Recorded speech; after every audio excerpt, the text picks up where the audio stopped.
the better that folks can convey the technical components in a way that's typically visual, right? Reading or on LinkedIn, online, you can get through that technical screening bigger, faster, stronger. Welcome to the EQ Gangster podcast, where you will learn practical tools to grow your mental and emotional health and intelligence to be the best version of yourself, both at work and at home. It is real, raw, and transformational. The journey of emotional growth isn't easy, but it's worth it. I believe in you.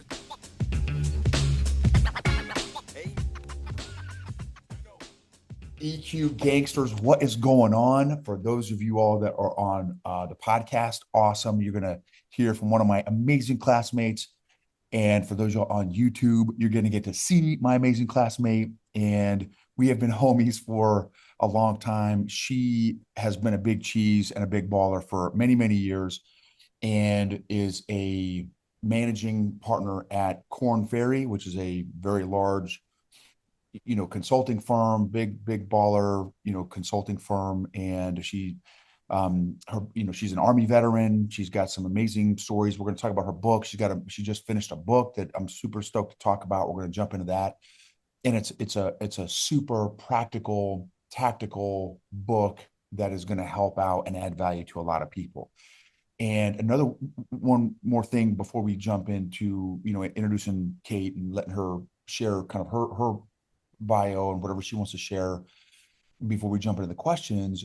Just for everyone listening, she has been a part of over 10,000 hours and 10,000 interviews, from entry level literally to C-suite. So she has a range of perspective and insight in the topic of her book and the premise of her book. That is, I would say, literally one in maybe a million or millions, right? The number of people that have that many interviews under their belt, as an executive is rare. And so super excited. Kate, thank you so much for being here. Excited to be here, Noble, but excited to be here with you, especially. I want to be an EQ gangster. So I don't know if I get that. I don't know if I get a badge. Does that come with a leather jacket? But I want it. I want to compete for it. I want to win for it. I'm in the EQ gangster community. So it's really an honor to be here today, and so fun to spend this time with you and your listeners. Yes, thank you, Kate. And Yeah. we've actually chatted before, right? So We had. I was actually remembering this. Today, I did not lose my purse. Right? I remember where I was, and I remember that lady who sort of, I found her, like, her medicine on that day, and I remember losing my purse in a taxi. But today, nothing dramatic, just a regular work day. So today is Cinco de Mayo, and in 2 days I'm launching this book called More Than a Living. So it's kind of cool to be with you in this special moment. Yeah. Mhm. Okay. So More Than a Living, what corporate Yes. insiders do to create a career and life with meaning. So what are you wanting the audience to get from your book? Yes. Well, I want to give them some hard truths. And I think today in general, that especially young people, and so the book is definitely written for the person who's an emerging leader or early in their career, or someone who's sort of new to corporate America. It is definitely meant for someone who's ambitious. So it might be for someone who just realized, hey, there's a game being played at work that I'm not sure of. Or it could be for someone who this is their first job, or especially in graduation season, right? When folks are graduating from high school or college, they're like, okay, now it's real. For us, it might be someone who's just getting out of the military. Now, I do have to say that the book I had in mind, that I was writing the book for my kids. So this is a big affair of the heart. And I like to joke that a CEO has a hard time getting on my calendar to ask advice and career advice, but our three teenage girls, they don't actually want my advice at all. Right. And so this was, and that's not entirely true. Sometimes they actually do ask my advice, but this book was really written with them in mind. Like, I want to make sure that I'm here to give them advice in their careers when they need it. Now, also secretly or subversively, this book is meant for an emerging leader who might be 40 or 50 or 60, right? Right, for us, right? Because aren't we all emerging leaders? And I do think there are certain things that a lot of folks can take away. Um, and I thought about, though, with that in mind of our daughters, I said, geez, if I had to be super direct and I had to have 10 takeaways and no fluff, no bologna sandwiches, right? What are the 10 things I would tell them about how to get ahead in corporate America? That's the book that I wrote, and that's really the book that I'm really proud of. That's awesome. That's great. And it was phenomenal. It was both practical, because and I can do philosophical too. I love brainstorming and conceptualizing stuff. Right. With this type of stuff, it really needs to have teeth, and it does. Like your book, it really gives them the perspective of somebody that has seen 10,000 interviews of That's every right. level, That's right? right. And it was so helpful to hear, like, even you've got the four phases of an interview process. Oh, I'd love to talk about that. Well, and that's one of the things that I'd like your listeners and really the world to have is people don't tell you this. I went to Harvard Business School. Nobody laid this out for me. These are the things that I want folks to learn and know. Why don't we jump into those really quick? Because I'd like that to be a quick hit, right? I always want folks to come out of a speaking engagement. I mean, I love a keynote speech, right? Love it. But I want to give people something today that will make them better in their work life. Now, and this applies for you if you're the one interviewing someone or if you're the person being interviewed. And also, by the way, if you're in sales, it probably also applies in a regular sales meeting too. Yeah, love that. Yeah, love it. So Right. I'm for those y'all that are on YouTube that are seeing me look down, I'm trying to find her. I've got her book up in front of me, so I'm trying to find the page with the four steps. But if you want to jump into, Well, I like, let's start with three phases of of an interview. yeah, perfect. And Noble, I'm not going to say this is my favorite chapter, Okay. but I love this chapter. Yeah. So every interview has a get to know you, it has a warm up, then it's the burger in the middle, it's the Q and candidate Q&A, and then at the end are candidate questions. So big picture in an interview process, the introduction or the tell me a little bit about yourself, that's really 5% of the interview, because by the time you are meeting the hiring manager, the search committee on a big CEO interview, or the manager at Wendy's when you're coming in to be a teller or a front, you know, you're interviewing to make the fries. They've already looked at your resume and you're basically qualified for the job, or in some cases, you're very qualified. And now we're talking about culture and your style. So the beginning of the interview, that tell me about yourself, 5% of the time. If you're in an hour interview, no more than 5 minutes. That middle part is really the where's the beef, right? That's the burger of the interview time. Interviewers ask questions, you give answers. And then the last phase of the interview, which I think personally is the most important, is the candidate questions.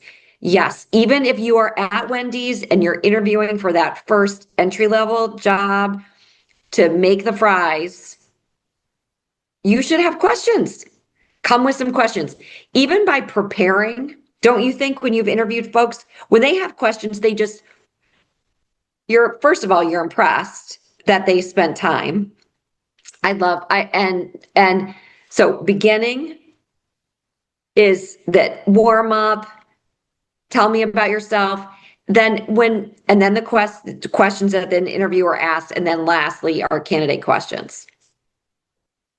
Yes, and to your point, right? So let's see. Yeah, let's see. Understand. Yeah. So is the type of questions too matters. It's not just like, hey, so what outfit should I wear when I get hired, right? Like, it's got to have some depth and some insight, I feel, to the question to show them like, oh, snap, okay, that's a really good, that's, for example, and you give some really practical examples. And I think these were a couple, if I remember correctly, is, for example, hey, Miss Shattuck, like, hey, so thank you for, obviously for interviewing me and stuff.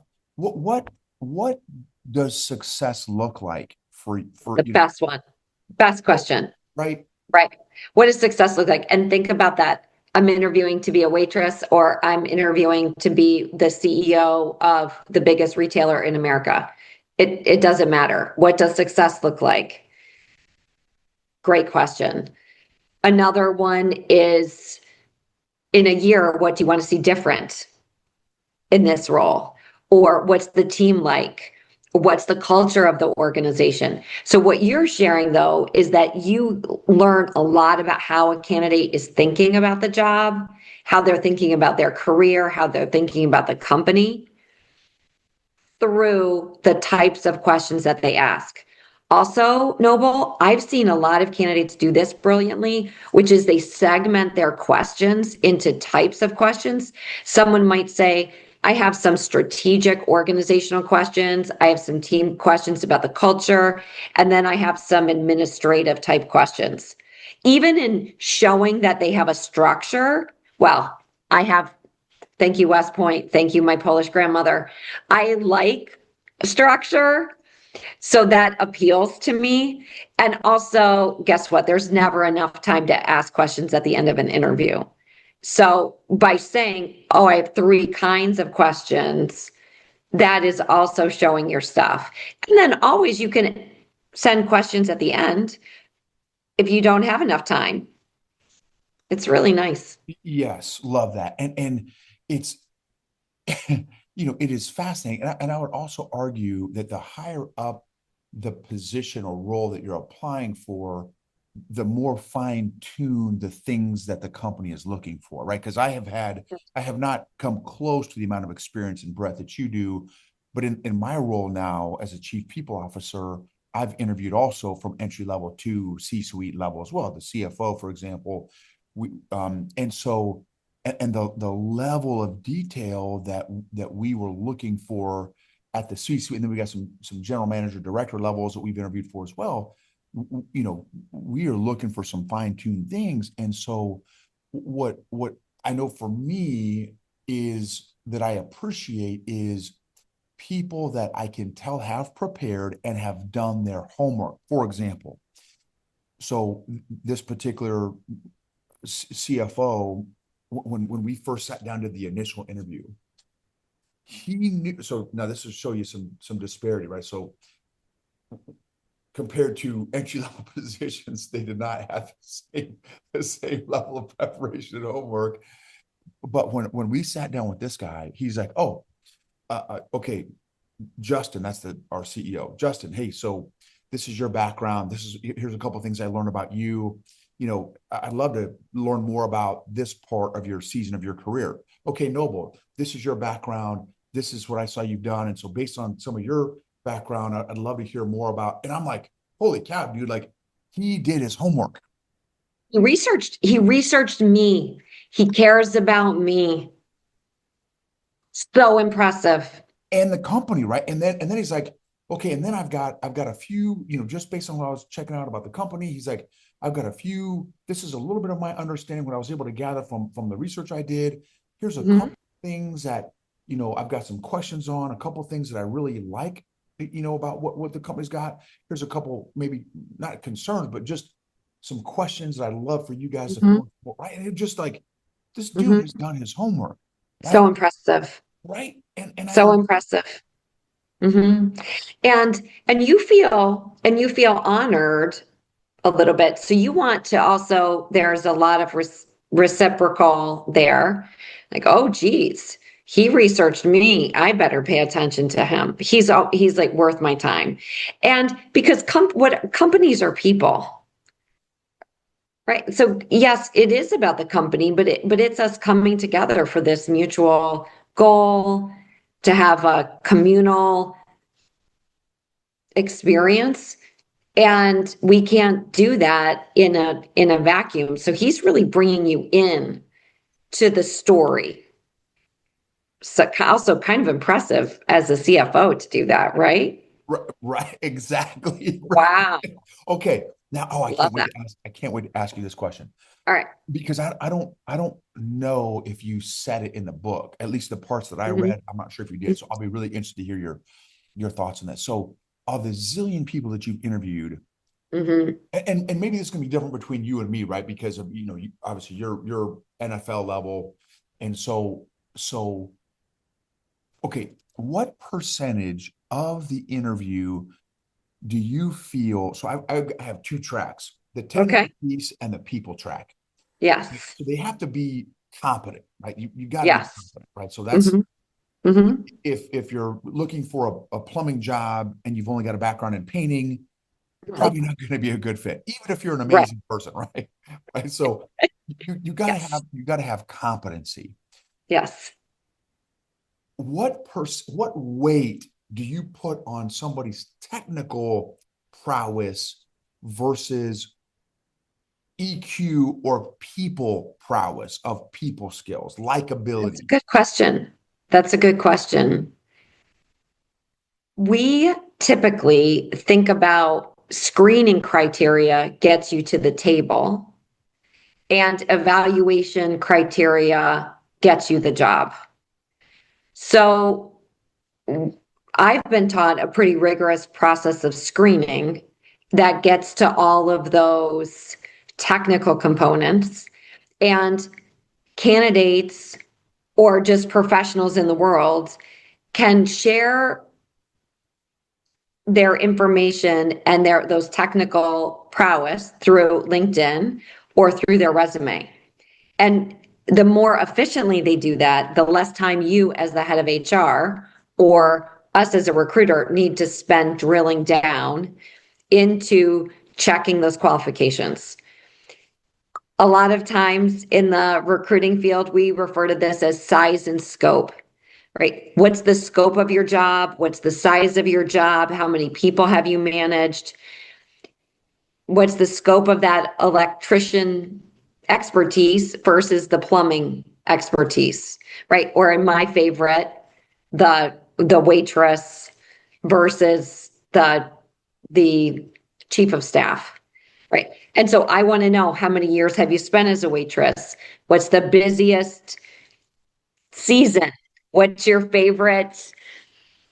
What's your busiest night on the job, right? Is it the night before Halloween, right? With pizza night or the reunion night? And and and so the better that folks can convey that the technical components in a way that's typically visual, right? Reading or on LinkedIn, online, you can get through that technical screening bigger, faster, stronger. Now, in an interview, even when you're being interviewed, and even in, I would say, noble final stages, there will be technical test questions. I remember one that I didn't do great at, actually, another West Pointer, and he gently asked me this market, like about the financial markets question, and he asked it as a throw aside, and he was really seeing like, could I hit it perfectly without floundering at all? And so even though that these technical questions may be more important at the beginning phases of the interview. You're still going to always be tested on technical questions, I think, at final rounds or even pre-onboarding. And boy, won't your people test you on your technical knowledge the first couple of weeks of a job. Yeah. Okay. So I think more upfront technical questions or screening criteria is probably 70% of those early screening calls, or even the time that someone looks at your resume or your LinkedIn. And then at the end, 95% style, management style, leadership, presence, communication, vision, strategy. That really starts to be 90% of the time, 95, 99% of the time in those final rounds. But typically organizations have some element of structure around screening criteria early on. So they're not spending too much time at the end pressing on the technical qualifications, but great organizations will gently probe on technical qualifications probably all the way up to the end. Sure. Got it. Okay, that's great. I want you to hit, because we're kind of about to land the plane here. I want to hit on a thing that you mentioned in your book early on that I feel like is still out there as a I don't remember if you call it the myth or the fallacy, but you mentioned, and it's a pretty popular, at least at one point for sure, perspective on approaching careers and professions, and that is follow your passion. I hate that, right? That's the worst. Okay, Yeah. so Only why? rich white people tell you to follow your passion. Okay, so Yeah. can you Maybe elaborate? can't, maybe shouldn't say rich white people, but only, only the privileged tell you follow your passion. Now, there is a reason though that people say follow your passion. May I? Can I dive into this? Okay. I think people say follow your passion because you do unlock the ability to work harder and longer and get your reps in. Because if you are passionate about something, you're gonna look at it, you're gonna read articles on your phone. You're going to subscribe to a magazine about that topic. You are going to spend an extra 10 minutes making one more sales phone call because you want the win. You are going to start a podcast because you think it's cool and learn from all these other people that you think have some wisdom to share with you. And so that's why people say follow your passion. So it's not, I have empathy toward the people who say follow your passion, but there's a reality that I am really passionate about my hydrangeas, but guess what? The hydrangeas don't pay the bills. It's wonderful.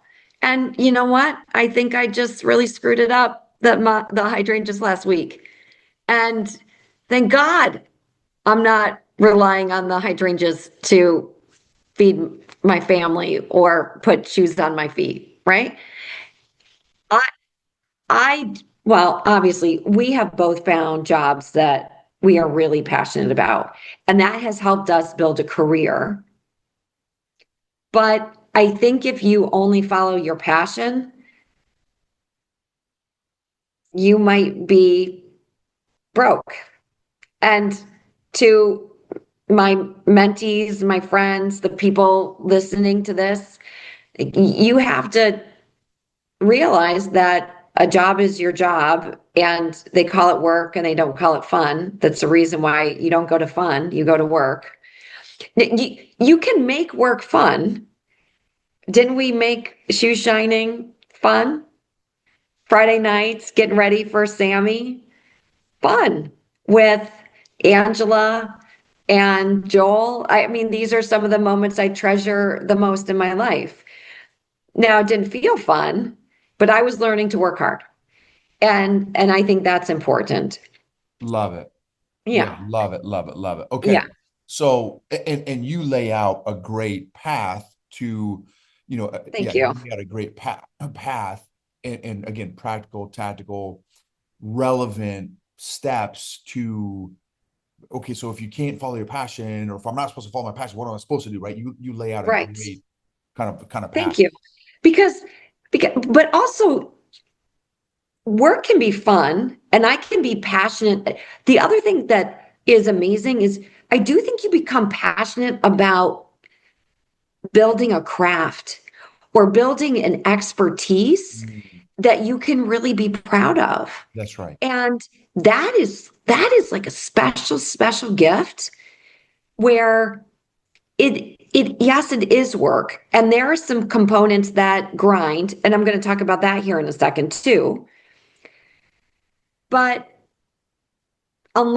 finding something you can be passionate about allows you to get through. Guess what? The printer doesn't work. Or I have I have to learn how to do a IRS statement because I got to pay the man. And now I'm sure there is somebody who loves doing IRS paperwork or filling out Secretary of State documents. I bet there is someone there, but that person is not me. But I know that if I want to get this company launched or I want to get this big goal achieved, I have to do these kind of, not so fun corporate tasks. That's why it's important to have passion because you can eat that frog first thing in the morning and get through that task that is so not fun, but you need it to get to that big objective. That's why it's important to be passionate about your chosen field or a certain job in the minute because it makes those kind of not so nice moments or admin or filling out expense reports. Right? Not fun. Helps you get through those bad times or not so fun times. Yeah, that's great.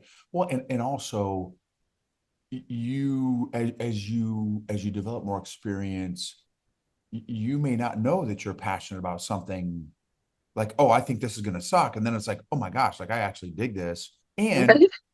not only do I Did dig it, you but have that? Did you have that ever happen to you? the role I'm in, like as the as the head of HR, so I'm a Which bit of I an cannot anomaly. believe you're the head of HR.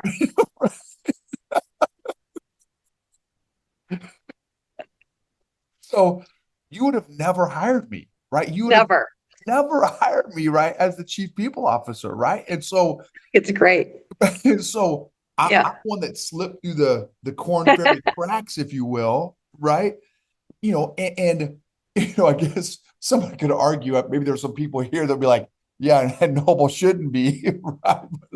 Well, I've got a couple data points that I'm moving things in the needle in the right direction, and I've got a guy who has got 25 years in HR. So even though I don't personally, I'm not an HR SME, the talent, culture, and leader dev part, I'm very confident and comfortable in. Yeah. And so I'm able to staff my weakness, if you will, right, in this role. But Yeah. I would have definitely not been hired by Korn Ferry people for sure, Oh, you right? don't know. You don't know. But what I like about this is that you have to try a lot of things to figure out what you're passionate about. And the more you can be curious and even curious to your own, you don't judge yourself as you're making a decision.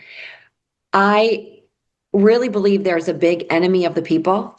Would you like to know? Enemy of the people? It's the shoulds. I should like this. I should go to that school. I should apply to that company. I should, I had a big one in grad school that I should apply to be an investment banker. That was a big should. And I don't know who told me that, but I I actually wrote it down on a 3x5 index card and I put it on my desk. Should is the enemy. You should do this. But it's hard, especially when you need a job want a paycheck, are trying to figure your stuff out. The shoulds are the enemy of the people. So I love that. And I also love the other piece that you kind of touched on there as well, that you have in your book that I thought was fascinating. And actually that's one of your steps in the process Mhm. is, and I think it's maybe even the first step of one of your processes is you have to understand yourself, right? Which as an Yes, EQ guy, self-awareness, and many that's it. leaders are not self-aware. There's a That's great it. book, Leadership and Mhm. Self-Perception by the Arbinger Mhm. Institute that talks about most leaders are not as self-aware as we think we are. And, Mm. and again, I've done all kinds of EQ assessments, psychometric scientific EQ assessments that kind of Mhm. confirm that. And but I thought that's such a valuable part is like, to understand your wiring. Like Noble probably does not need to be in the accounting department, right? Like, you know, Right. Well, I do have a question for all of our West Point classmates and fellow alumni. I wonder, I've always thought, or I think that I remember that know thyself and seek self-improvement. Was that a leadership principle or is that a tenet? So that's a question to your listeners. Which one, where was it in all of our training? And I can't remember all those other 12 steps or the 10 other things, but I remember that know thyself and seek self-improvement. Now, how does that apply if you're thinking about a career or a job, or even if you're interviewing, right? How do we make that practical and tactical for this moment that you're in right now? Well, I think you have to know, what are my ego needs? And for this job, for this, if especially if we think about someone who's maybe considering a job move, they have to know, what am I solving for right now? And maybe where is my ego going to get me in trouble? Right. And you don't have to tell me, also, please don't tell me, the recruiter, or you, HR. Guess what? HR works for the company. The HR does not work for you. Recruiters work for the company. They do not work for you. But I do, and also, this is not, you don't have to tell your wife or your partner or your husband.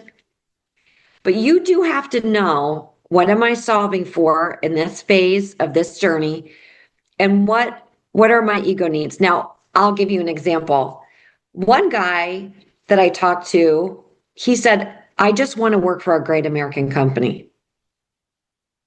And that was important to him because he sees himself as a great American.